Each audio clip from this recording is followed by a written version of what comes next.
সেইভাবে আমরা কাজ করতে পারবো, সহযোগিতা করতে পারবো। এখনো যে 100 শয্যা হসপিটাল, কিন্তু আমরা কিন্তু ওই 100 শয্যার যেটা আমাদের পাওনা সেটা আমরা কিন্তু পাই না। আপনারা 50-এর যে জুরিডিকশনের বরাদ্দ তো আছে ওর মধ্যে সীমাবদ্ধ। 100 শয্যা হয়েছে, 100 শয্যার কিন্তু ওষুধ পায় না। তো আজকে আপনারা এই বিষয়গুলো নিয়ে আপনারা সবাই লেখালেখি করেন। হাসপাতালটাকে আপনার 100 শয্যার যেটা আপনাদের টিমের যে ডাক্তার থাকার দরকার, যে পরিমাণে নার্স থাকার দরকার, যে পরিমাণে ওষুধ থাকার দরকার, সেগুলো কিন্তু এখনো আমরা পাই না। সেই জায়গাটা কিন্তু আমাদেরকে আপনার লেখে অবশ্যই পাবেন। আপনি না খেয়ে তো আপনাকে দিবে না, না খাইতে যা কথা আছে না, বাচ্চা যদি না খাইতে খাওয়া দুধ দেয় না, এইরকম অবস্থা কিন্তু। তো আজকে আমি যে কথাটা বলতেছি, আপনারা সৈয়দপুরের মানুষ এবং এখানে ভালো একটা হাসপাতাল হোক এবং মানুষ সেবা পাক, এটা আপনারা সকলে সহযোগিতা করেন। আর আমি যদি ইনশাআল্লাহ এমপি হই, আমি এটা 250 শয্যা হাসপাতাল করেছিলাম যেভাবে। আর একটা 50 শয্যা হসপিটাল আছে, ওটাও কিন্তু অনেক বড় এরিয়া। ওইখানে কিন্তু 2.5 লক্ষ লোকের বসবাস, মানে ভোটার, মানে বলতে গেলে 6-7 লক্ষ লোকের, মানে 9টা ইউনিয়ন পড়ে, কিন্তু ওইখানে জনসংখ্যারও কিছু ইউনিয়নের সঙ্গে অ্যাড আছে। ওখানে বলতে গেলে 10 লাখ লোকের একটা হাসপাতাল, সেটাকে অবশ্যই এখানে আমাদেরকে ওইভাবে সার্ভিসটা দিতে হবে। ওই পরিমাণে হাসপাতাল থাকতে হবে, ওষুধপাতি থাকতে হবে, নার্স থাকতে হবে, ডাক্তার থাকতে হবে এবং বেড থাকতে হবে। এখানে কিন্তু আমাদেরকে 50 থেকে 100 শয্যা ধাপে ধাপে করা দরকার, কিন্তু ওইখানে 250 শয্যার দরকার আছে। কিন্তু যদি আমরা 100 শয্যা করতে পারি, তাহলে মনে করি আমাদের কিশোরগঞ্জের আমরা কিছুটা হইলেও আমরা রোগীদের সেবা করতে পারবো, মানুষের জীবনযাপন মান ভালো থাকবে। এটা গেল এটা জিনিস। বললে তো অনেক সময় লাগবে, অতক্ষণ পরে আপনাদের কি ভালো লাগছে কিনা শুনতে? মোটামুটি কথা, হ্যাঁ মোটামুটি কথাগুলো আমি বললাম। সহযোগিতা আমার দরকার আছে।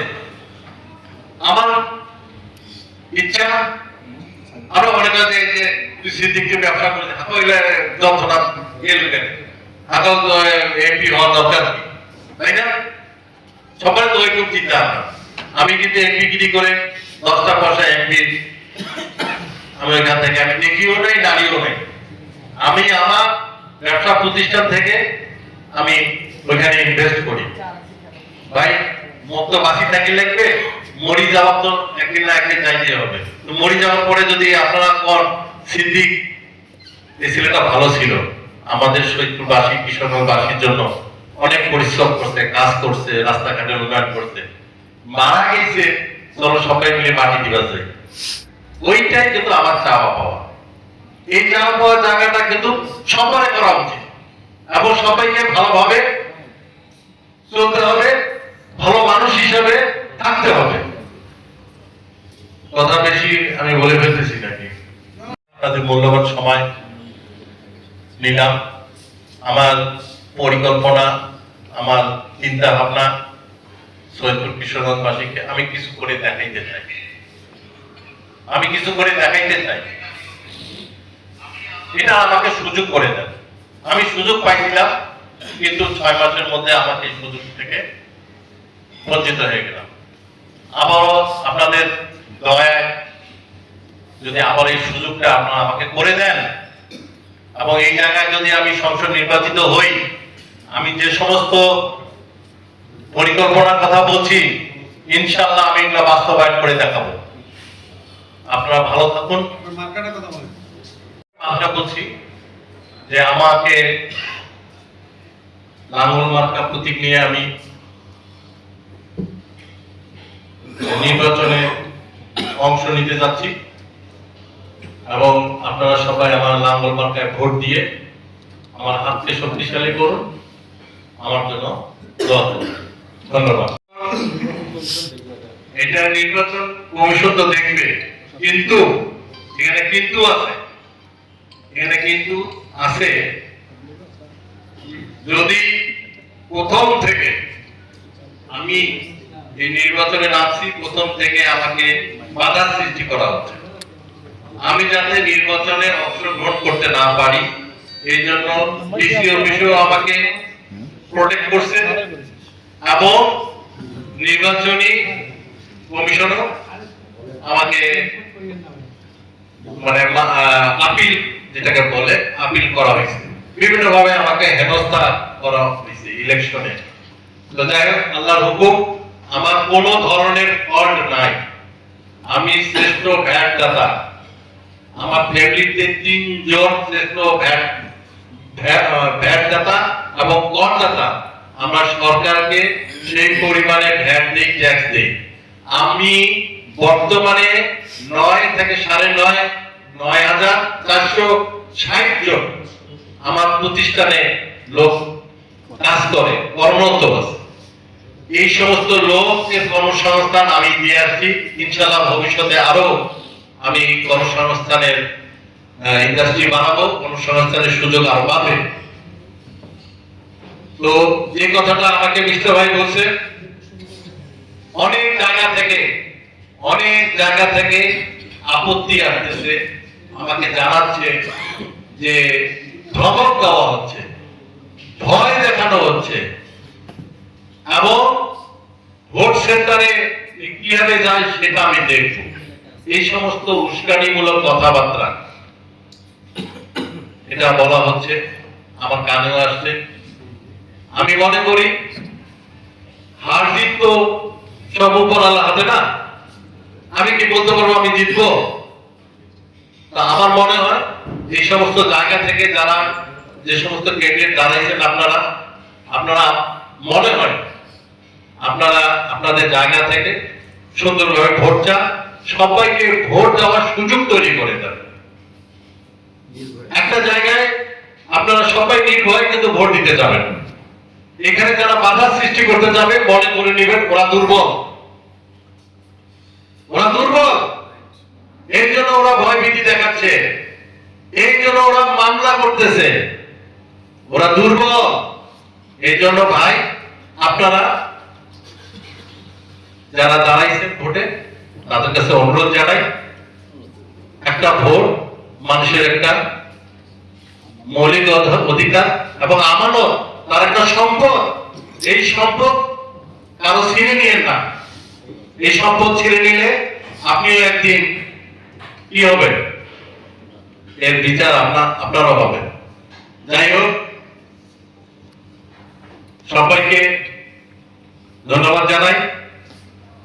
সবাই যেন ভোটে অংশগ্রহণ করতে পারে, সবাই যেন ভোট দিতে পারে, এই আশা রাখে ব্যক্ত করে সবাইকে কাছে সালাম। যেহেতু শুরুতে এবং শেষও বলেছেন আপনি লাঙ্গল প্রতীকের প্রার্থী, আপনার দলের চেয়ারম্যান যারা যে কাদের সাহেব গতকালকে গণভোটের বিষয়ে একটি অবস্থান স্পষ্ট করেছেন যে হা এবং না, তিনি নায়ের পক্ষে অবস্থান নিয়েছেন।